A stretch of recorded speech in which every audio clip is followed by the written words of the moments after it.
Howdy. Have you ever, and I mean ever, had a fondness for melee weaponry, specifically the sword? No?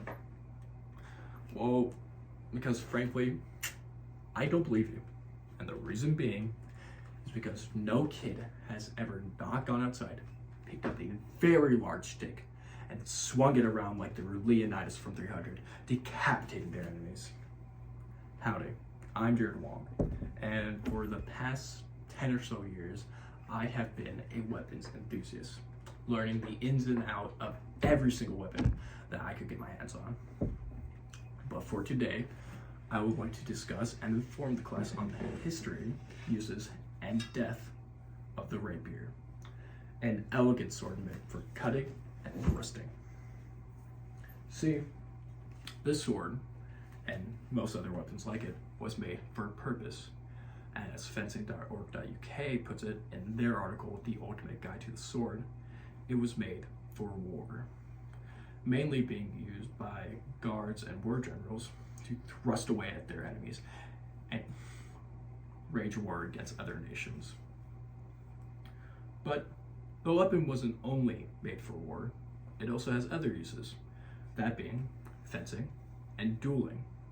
Specifically, as Robert Carrera puts it in his article, The History of the Rapier, it had 3 different dueling types, that being dagger and rapier, using the dagger for defense instead of offense, and using the rapier to get its thrust. Next was cloak and rapier. Cloak mainly stopping incoming cuts and allowing you to hide your strikes so you can strike without your enemy knowing. And third, and most popular, was buckle and rapier, mainly having the buckle away from you, covering more area of your body from your opponent and allowing you to strike. Not only was dueling used for this weapon, but this weapon also had a dark history. Fashion. See, the poor could not even get their hands on the weapon. They couldn't even learn the weapon. And so this weapon was mainly used by nobles and the rich, using it as a fashion statement with engraved blades and elegant guards. It conned the name dress sword for a long time until it became obsolete like most other things. But like most fashion trends, it will die out soon. And the rapier, sadly, didn't last long either. See, as British Fencing puts it in their article, Brief History of Fencing, the rapier died in the early 17th century. And for many people, that might seem sad, but for the rapier, it was actually inspiring.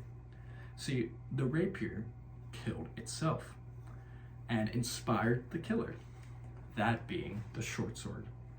See, the short sword took many attributes, but one thing it took over the rapier, that it was shorter, meaning it was more fast and agile, leading more into agility and speed rather than long cuts and long thrusts that would take years to accomplish.